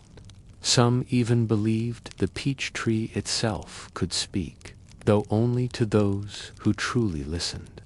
And only when the moon was new, you finish the fruit and wipe your hands on a sleeve already stained with memory. Down the path, you hear voices, you follow them through the mist, past the fence that always leans west toward the river. That's where you find everyone, the entire village, standing along the bank. No one is talking. They're watching the water. It flows slowly today, dragging reeds and pieces of old festival paper along its surface, like it's reluctant to let go of the season. You ease into a spot near the back. Woman you recognize. She makes excellent pickled radish and knows everyone's secrets, leans toward you. They say he crossed the river at dawn. You glance at the far bank. Mist curls above it like steam from a forgotten bowl. There's no sign of footprints, no sign of anything. You nod, because what else is there to say? He's gone. Obscure cultural tidbit. Some villages had the custom of sending off visitors or spirits or troublemakers by watching the river until it no longer showed signs of passage. It was believed that once the ripples stopped, the village was safe again, or lonelier. Depends on who you ask. Someone drops a flower into the water. It floats for a moment, then sinks. A child asks if he'll come back next year. No, one answers. You head home slowly. Your drum is still where you left it. You touch its skin. It feels warm. You store it carefully, not because you expect more music, but because some things deserve a soft goodbye. You spend the rest of the day cleaning, not because the house is dirty, but because your hands need something to do. You sweep the floor in long, even strokes. You rinse your sandals. You hang your robe. You make rice and let it burn just slightly, on purpose, because today calls for something earthy. You sit by the doorway, watching the last of the mist slip away like a cat who's overstayed its welcome. And that's when you hear it. Not the flute, not the traveler's voice, but laughter, light, effortless, not far. You lean out. It's the neighbor children chasing each other with sticks shaped like imaginary swords. They've named one of the sticks the flute man. He is apparently undefeatable. You smile. Not a big one, just enough. The traveler is gone, but the story stayed. The next morning comes wrapped in gold. not metaphorically axle. Golden light spills over the rooflines and through the rice paper windows like the sun finally remembered how to perform. The fog is gone. The river is glass. Even the chickens are unusually optimistic. You stretch slowly, like an old door unsticking itself. Your cat is already outside, pawing something in the dirt with academic interest. You step out and discover it's a beetle. The cat does not eat the beetle. She merely judges it. You make tea, because that is what one does. The steam curls up like a blessing. You sip it slowly, squinting toward the horizon. There, in the distance, where the traveler once vanished, the mist has left behind a path of clearer air. The mountains beyond look closer today, like they've taken a step forward. A breeze carries the scent of damp earth and new things. You have no appointments, no repairs, no festivals, not even a casual haunting or surprise tax visit, just a day. And so you decide to walk. No grand reason, just the pull of motion, of sandals against earth, of seeing what has changed or hasn't beyond the shrine hill. You pack a small cloth bag, rice balls, a twist of pickled plum, and the last of the sweet sesame crackers from the festival. Now slightly stale, but still full of potential. You leave a note by the doorway, gone out, back before the moon looks bored. No one will read it.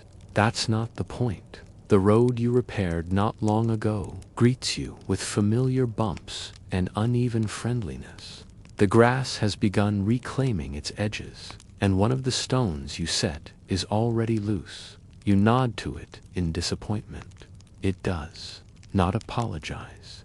You pass the granary, the symbol you once saw. There the swirls, faint now, smudged by time, wind, maybe someone's sleeve. Dot beyond the village proper. The path narrows. Trees line the road. Their leaves whisper things to each other that you aren't invited to hear. You pass under them anyway. A historical fact drifts across your thoughts like a leaf in the wind. Many small villages had no official borders. The wilderness was not separate, but an extension of the self. It was said that when one walked alone past the last rice field, you were entering the realm of the Kamitha spirits, not unwelcome, but expected to behave, which is why you do not pick that flower you admire. It has witnesses. You stop near a stream to eat. The rice balls are slightly warm from the sun. You eat one, leave a few grains on a rock. Not because you believe, but because it feels wrong. Not to. Nearby, frogs begin a slow debate in their usual style, repetition and volume. You decide the larger one is losing, but with dignity. You doze briefly. The sun shifts. The shadows move in polite concert, and then you see the sign. Not a literal sign. Nothing carved or written, just a marker of sorts, a cluster of stones arranged in a neat circle around a single small pine. You've passed this way before and never seen it. Obscure cultural tidbit in some regions. It was common to leave secret shrines personal markers to loss, gratitude, or strange dreams. These weren't public or named. You simply built a space, tended it, and left it behind. Travelers might leave a coin, a strand of hair, a whisper. You stand before the little pine and bow, because that seems correct. Then you leave a sesame cracker. The breeze shifts. The pine nods. You walk further. The trail bends around a hill, and suddenly, the village is gone from view. You're alone, utterly. No rooflines, No fires, no gossip, just wind, sky, and the sound of your own sandals on the packed earth. You do not feel lost. You feel ... paused. Ahead, beneath it, is a bench. No explanation, just a bench. It looks like it's always been there. You sit, you exhale. Time becomes unimportant. A pair of birds argue in the branches above you. The wind decides to change direction. A bug crawls up your sleeve and then changes its mind. You close your eyes for a while. When you open them, the light is different, not fading, just quieter. The wind smells of river again, and just as you're about to rise, you notice something, a folded scrap of paper, wedged in the crook of the bench. You hesitate, but of course, you pick it up. You open it. It reads, "You are still part of the story." Even when sitting still, no signature.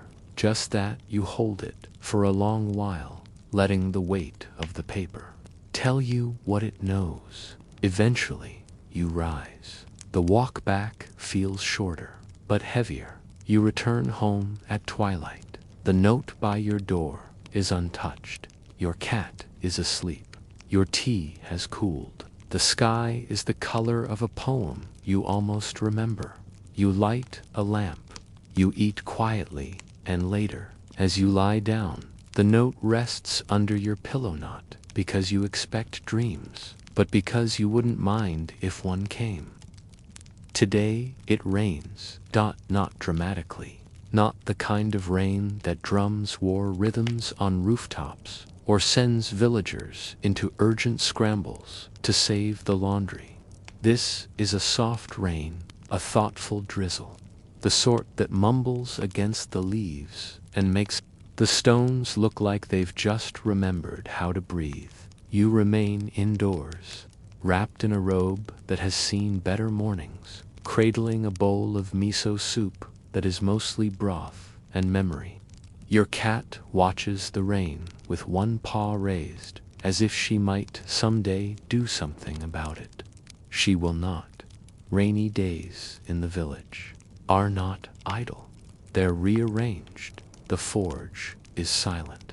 The rice paddies rest, pools within pools. Footsteps turn into smudges. The shrine fox wears a beaded necklace of raindrops. Somewhere, someone is singing, not for performance, but because some jobs feel easier with a melody tied to them. You listen, then you begin sorting. Not because anything needs sorting, but because that's what humans do when faced with weather they can't argue with. You open the old chest, the one with the soft lid and the stiff hinges. Inside, your winter robe, an inkstone with no ink, a spool of red thread, and a small carved turtle you forgot you owned. You hold the turtle. It has no expression because it is a turtle, but it feels like it knows. You set it beside the window and continue. You find notes, fragments, bits of paper with single words or sketches. One says, "Green fog." You do not know what that means. One is a drawing of a roof you don't recognize. One simply reads, "Not now, later." You set that one aside. It feels accurate. A historical fact drifts into your lap. In some households, rainy days were set aside for writing letters. Not always to people. Sometimes to ancestors, sometimes to gods, sometimes to no one. These letters were burned, buried, or tucked into the eaves messages, not meant to be answered, only sent. You find a piece of paper, you smooth it out, you write, "Dear Rupaz," not because you don't know who it's for, but because that's the only part you do know. You write slowly, no flourish, no poetry, just a few honest lines about your garden, about the traveler, about the road you helped repair, which already needs help again. Then you fold the letter into a small triangle and slip it under the turtle. You tell no one. Rain softens the world. You eat a late lunch of pickled greens and rice. The greens are too salty. You eat them anyway. You nap. You wake. You stare at the ceiling and wonder how long the leak in the corner has been forming. Then you move your sleeping mat to the left and pretend you didn't see it. Obscure cultural tidbit.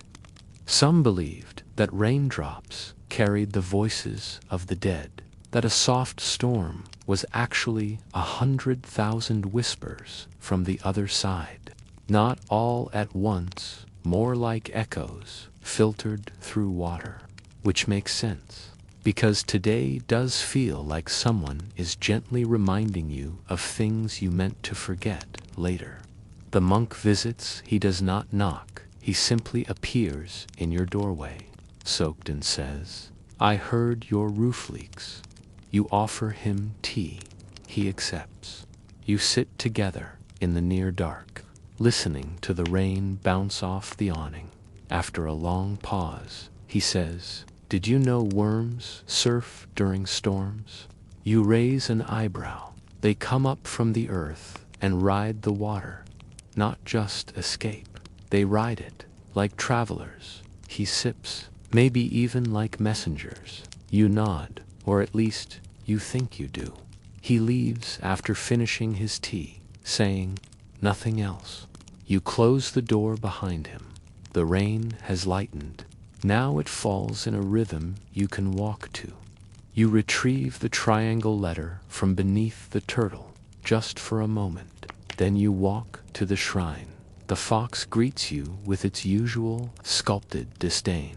You place the letter beneath one of its paws. You, bound not deeply, but deliberately. The wind shifts slightly. You walk home. The rain stops before nightfall, not dramatically, just decides it's done. You open the window.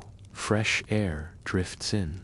It smells like wet wood and maybe, just maybe, something blooming nearby. Your cat settles beside you, her breath slow and steady. You stare into the dark, and you think, maybe this was a useful day, a quiet one, but useful. The next day opens with a breeze that smells like moss and iron, unusual pairing. But you've learned not to question the moods of wind. Your doorway creaks in greeting. Your cat is already awake, pawing at a basket of dried herbs like sheep. Has plans. You stretch slowly, each joint announcing its own tiny saga. A coolness lingers, the kind that implies the sun will arrive soon, but only after finishing whatever argument it's having with the clouds. You eat a plain breakfast of barley, porridge, and a soft-boiled egg that your neighbor traded you for, a half bundle of leeks. This is the kind of commerce you prefer, simple, edible, emotionally neutral, outside. A group of villagers are gathered by the shrine steps. You wander over, not quickly. There's no such thing as a rush on a day like this, but with just enough curiosity to seem casual. You arrive to find the headman frowning at a small wooden plaque nailed to the post near the fox statue. It reads, "Festival of Stillness, 7 days." Beneath it, a drawing, 2 hands cupped around a quiet bell. You squint at the headman. He shrugs. It came down from the hills. No one said who sent it, but it has the old mark. Sure enough, etched into the corner is a faded symbol. The swirl. Again, you feel something tighten in your chestnut alarm. Exactly. More like the sense that a story is preparing to turn a corner. You ask, "What's a festival of stillness?" The monk appears behind you, probably summoned by the mention of mystery. He rubs his chin. It's an old rite, very old, predates most of what we still remember. It was held when change was approaching. Good change, someone asks. The monk tilts his head. That depended on how well the village listened. A silence follows, respectful and slightly awkward. A historical fact decides to join in certain mountain regions during the Muromachi period. Communities occasionally observed quiet festivals, rituals of silence, modesty, and suspended motion. No dancing, no music. Instead, doors were kept half-closed, footsteps softened, and speaking above a whisper was frowned upon. The idea was not to invite peace, but to hear it when it passed by.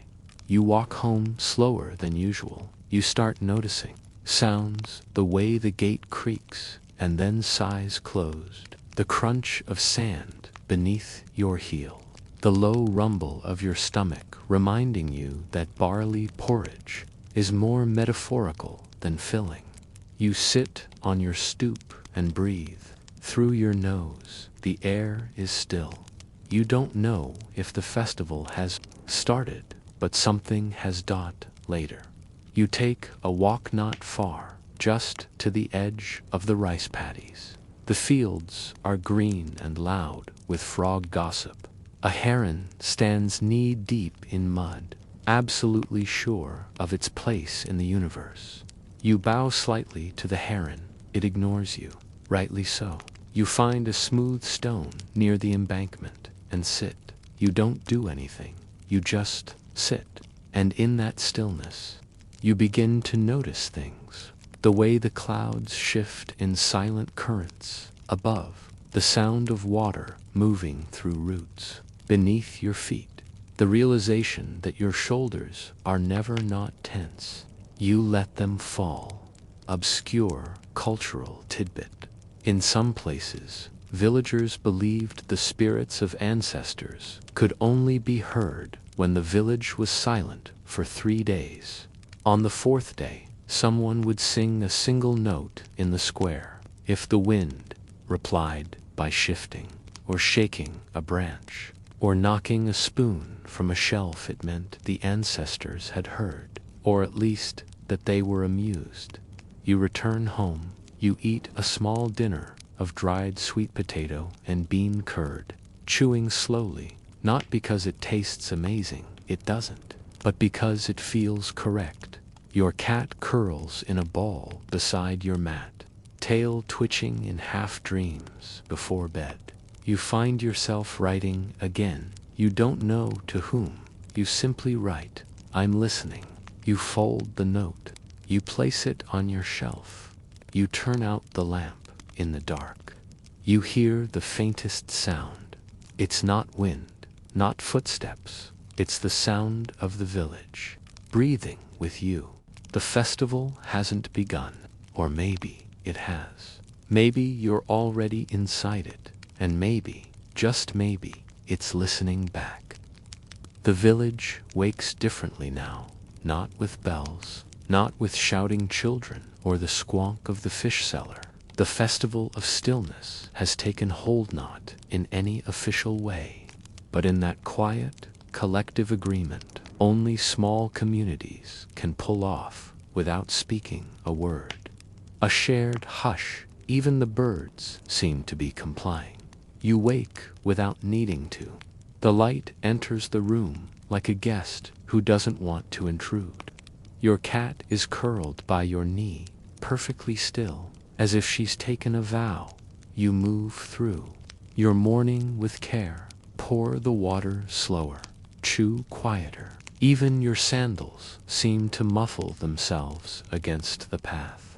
The entire village feels like it's walked into a library of the wind, and yet life continues. You pass the shrine, where someone has arranged 7 small stones in a row beside the fox statue. No explanation, just there, possibly decorative, possibly divine, possibly a child with aesthetic ambitions. You nod to them anyway.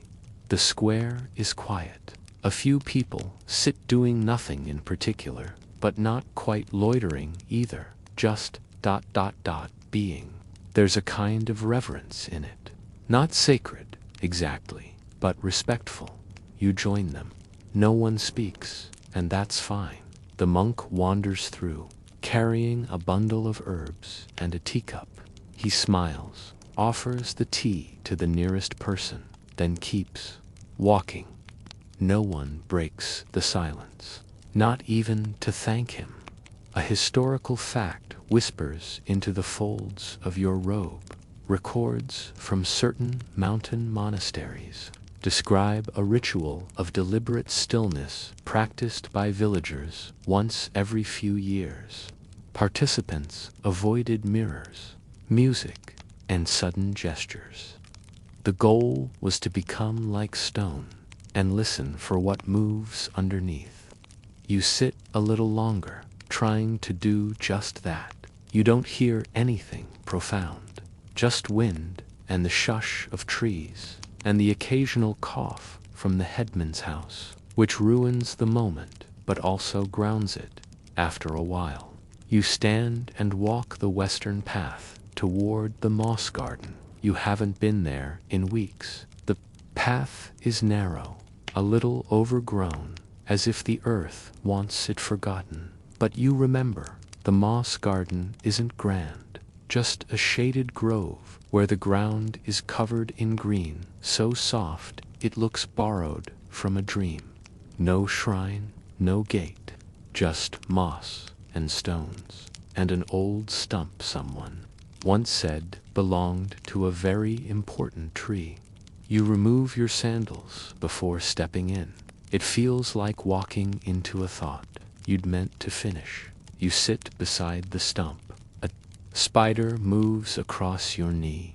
You do not flinch. It continues without comment. You take out the note you wrote yesterday, "I'm listening," and press it gently into the moss. Not buried, just resting there. You whisper, though the rules say you shouldn't, just in case.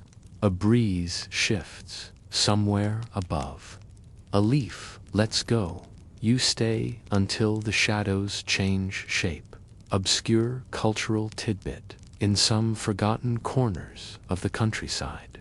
It was believed that if you placed a letter in a moss garden and waited, the moss would answer, not with words, but with signs. A ring of dew, a shape left by a falling blossom, a shifted pebble. Those who returned too soon saw nothing. Those who never returned missed everything. You walk back slowly. A bird breaks the silence with a single chirp, and then reconsiders. At your home. Your cat greets you by flipping onto her back and revealing her stomach, which is both a trap and a test. You ignore it. Respectfully, you boil tea. The steam curls toward the ceiling like it's dancing in slow motion. Later, you sit outside with your drum knot to play, just to hold. The skin is cool beneath your fingers. You close your eyes, breathe, and then a sound. Not a loud one, just a soft tapping. You look up. A child, maybe 6 years old, stands on the path, holding something in both hands. She approaches with the slow, dignified seriousness of someone on an important mission. She bows, places a folded paper square in front of you, then bows again and leaves without a word. You unfold it. Inside, a drawing. 2 foxes sitting under a tree. One wears a drum on its back. The other holds a scroll in its mouth. Beneath them, the words scribbled in large, crooked strokes. They still know you're here. You read it twice, then you smile in that quiet way that barely lifts the corners of your mouth, but raises something in your chest. You place the paper inside your drum, where it fits perfectly. The sun begins to lower behind the shrine. A hush still clings to the village, but it feels warmer now, not empty, not withheld, just held. The morning begins not with a bell, nor a rooster, nor even the usual quiet sigh of the wind.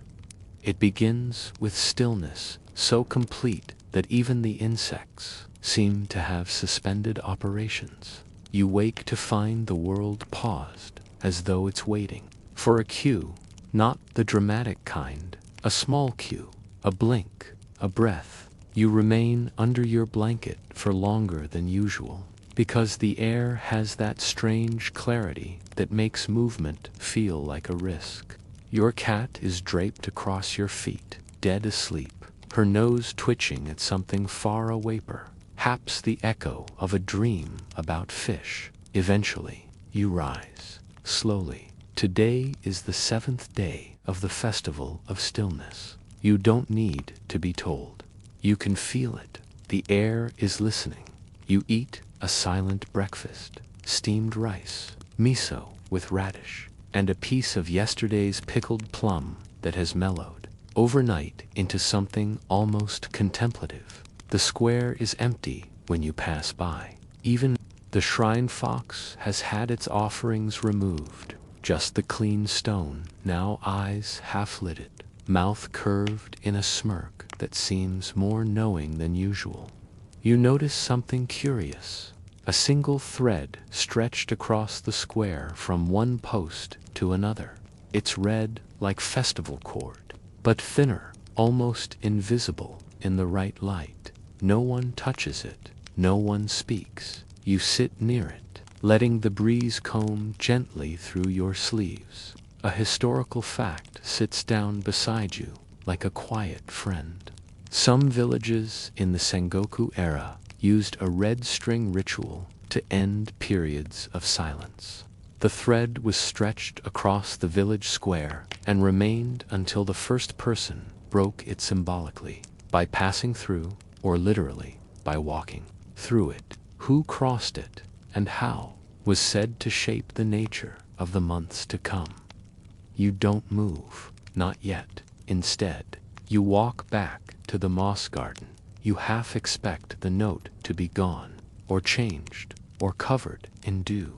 It's still there, but something's different around it. The moss has darkened in a perfect ring, not large, maybe the size of a rice bowl. You stare, then you smile. You say nothing. You bow. You leave the note there and walk home lighter, though you can't say why. The air smells like damp cedar and smoke. Obscure cultural tidbit. During festivals of quiet, some households would suspend all cooking that involved loud tools. No grinding, no chopping, no pounding rice.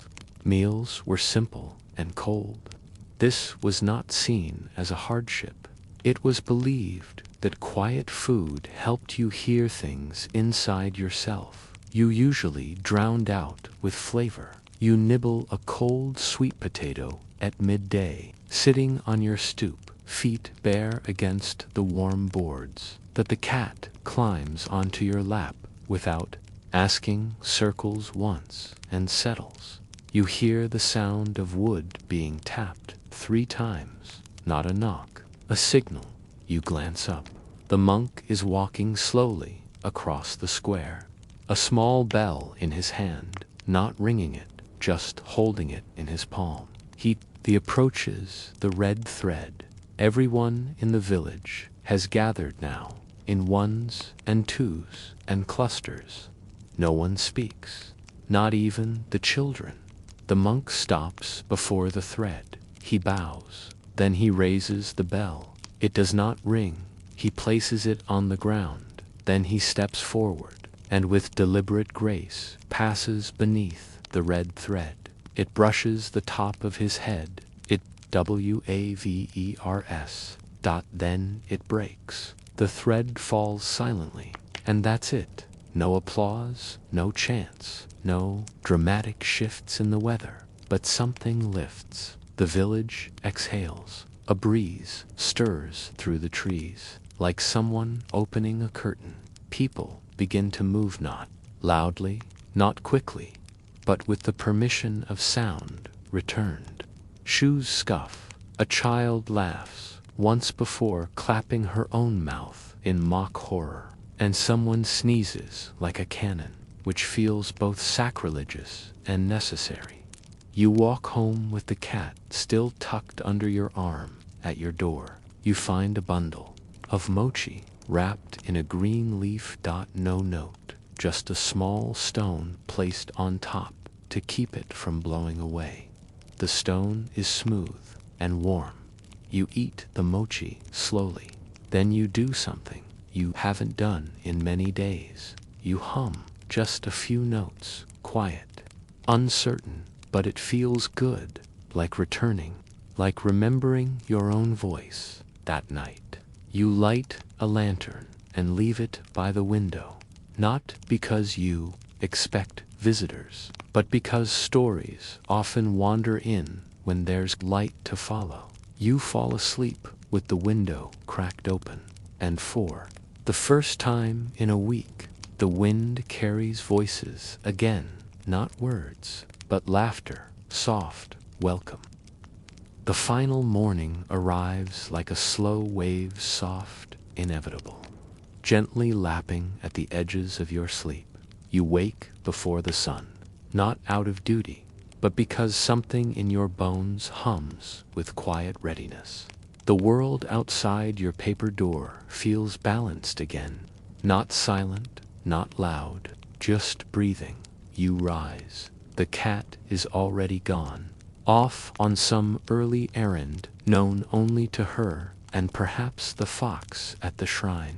You dress slowly, fold your bedding, light a stick of incense that smells faintly of pine and something older, like ink left out in the rain. Outside, the sky is brushed with gray blue, with just the thinnest line of apricot on the horizon.